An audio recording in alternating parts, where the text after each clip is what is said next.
अब सरकार उन लोगों के लिए काम कर रही है जो हिंदू होके ईद से नफरत करते हैं या मुसलमान होके होली और दिवाली से नफरत करते हैं। देखिए, ऐसे मैं कई मुसलमानों को जानता हूं जो होली खेलते हैं, और जो पुलिस का डंडा है उससे मजबूती से इस तरीके के नफरत फैलाने वाले लोगों से निपटना चाहिए। सरकार को ऐसे लोगों के सामने जो सरेंडर करा जा रहा है और जो कैंसर फैला दिया पूरे देश में, बारूद बिछा दिया, कहीं भी माचिस लगा दीजिए जल पड़ रहा, कहीं महू हो। मोदी जी को तो बिल्कुल नहीं मानता, और ट्रम्प ने तो बैठा करके जलील किया है और डरवा करके इंपोर्ट ड्यूटी करा दिया के साथ। अब सरकार उन लोगों के लिए काम कर रही है जो हिंदू होके ईद से नफरत करते हैं या मुसलमान होके होली और दिवाली से नफरत करते हैं। सरकारों को इस तरीके के नफरत फैलाने वाले और नफरत करने वालों की चिंता कम करनी चाहिए, और जो पुलिस का डंडा है उससे मजबूती से इस तरीके के नफरत फैलाने वाले लोगों से निपटना चाहिए। सरकार को ऐसे लोगों के सामने जो सरेंडर करा जा रहा है वो दुर्भाग्यपूर्ण है।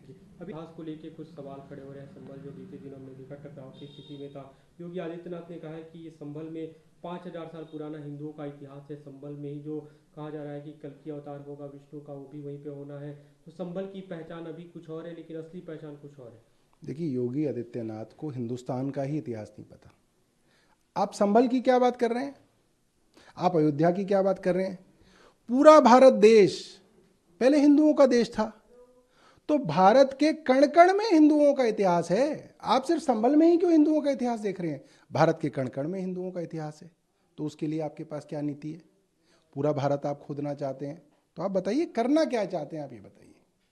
अभी जो एक नया सत्र था पूरा, उसमें बयान जो दिखा न्यू एजुकेशन पॉलिसी को लेकर और डिलिमिटेशन एक्सरसाइज जो है तमिलनाडु में, उसे लेकर तमिलनाडु के मुख्यमंत्री स्टालिन, उनका बयान है, उन्होंने कहा न्यू एजुकेशन पॉलिसी एक सैफरन पॉलिसी है जो सिर्फ बीजेपी को फायदा पहुंचाने के लिए बनाई गई है।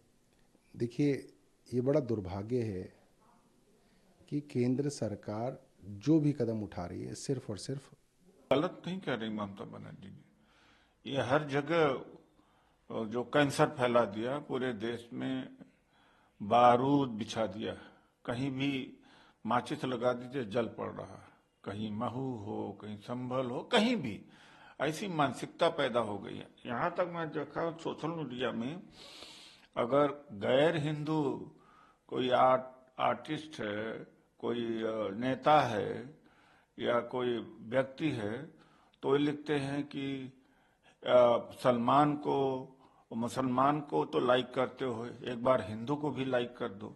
अरे भाई, सब कुछ तो हिंदुओं का है, सारा मीडिया हिंदुओं का है, सारे मीडिया मालिक हिंदुओं के हैं, पूरी न्यायपालिका, पूरी जुडिशरी हिंदुओं के हाथ में है, सारे डीजी पुलिस, सारे चीफ सेक्रेटरी हिंदू हैं, सारे चीफ सेक्रेटरी हिंदू हैं, प्राइम मिनिस्टर हिंदू है, फिर भी जबरदस्ती ये नफरत फैला रहे हैं। मुसलमानों के पास में क्या है भाई? लेकिन एक बात है कि अगर आप सोशल मीडिया पर जाएंगे तो लगता है कि मुसलमान ही इस देश की हुकूमत कर रहे हैं या जाति कर रहे हैं। तो ये नफरत आरएसएस बीजेपी ने फैलाया है।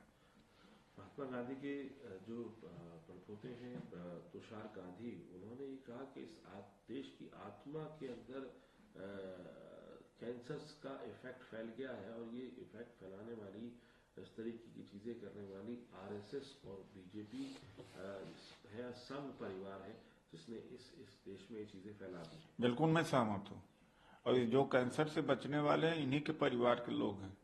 जो बिजनेस और व्यापारी हैं सब भाग रहे हैं इस देश को, ये जो फैलाने हैं इन्हीं के परिवार के लोग हैं, और ज्यादा जा रहे हैं इन्हीं के लोग, और इस देश का बहुत बुरा हाल होगा। और जिस तरह से अर्थव्यवस्था खराब होती चली जा रही, ट्रम्प के सामने जिस तरह से झुक जा रहे हैं, चाइना के सामने जिस तरह झुक रहे हैं, तो यहाँ तो अपने आप को शेर घोषित करते हैं, लेकिन अंतर्राष्ट्रीय स्तर पर कोई नहीं मानता भारत को। अच्छा, पता नहीं कैसे सर्वोच्च सम्मान कई देशों से मैनेज कर लेते हैं, लेकिन अंतर्राष्ट्रीय स्तर पर कोई मानता नहीं भारत को। मोदी जी को तो बिल्कुल नहीं मानता, और ट्रम्प ने तो बैठा करके जलील किया है और डरवा करके इंपोर्ट ड्यूटी करा दिया और डरवा करके अपने चहेते अंबानी को भी सरेंडर कराया कि स्टार लिंक के साथ में संबंध से कोलैबोरेट करो। और हालत यह है कि अफगानिस्तान मामला हो कहीं भी या यूक्रेन मामला, कभी मोदी या भारत की कोई मध्यस्थता दिखाई पड़ी है? ये सरोज सम्मान पता नहीं कैसे ये मतलब मैनिपुलेट करके लेते, लेकिन व्यवहार में तो दुनिया के कोई देश इनको मानते ही न किसी समझौता का हिस्सा मानता है, न ईवन में कोई इनकी पूछ है, कोई पूछ नहीं। भारत की गरिमा घटती चली जा रही लगातार। सर इसके अलावा किस तरीके से देखते हैं आप, जो एक स्टैंडिंग कमेटी एग्रीकल्चर है उसने पार्लियामेंट की, उसने कहा कि 100 रुपए पर क्विंटल जो है सहायता राशि एक तरीके से दी जानी चाहिए। नहीं दिया जाए, लेकिन जो किसानों के सोच है उसको बदलने की जरूरत है। किसान सोचता है कि स्टबल बर्निंग से, जैसे उसको जो खरपतवार जलाते हैं, पुआल जलाते हैं, तो उन्हें लगता है कि कीड़े मकोड़े से मर जाते हैं और ये जो श्रब्स हैं, घास वगैरह है, ये साफ सफाई हो जाती है। इस धारणा से उनको निकालना पड़ेगा कि 100 रुपया दे भी देंगे, लेकिन इस सोच के बाहर निकालने का काम हमारे यहाँ होगा नहीं। हमारे यहाँ तो हिंदू मुसलमान हो रहा, टेलीविजन पर हमेशा हिंदू मुसलमान। भाई एक व्यक्ति एक शब्द बोल दे कोई, 10 दिन तक वो चलता रहता है।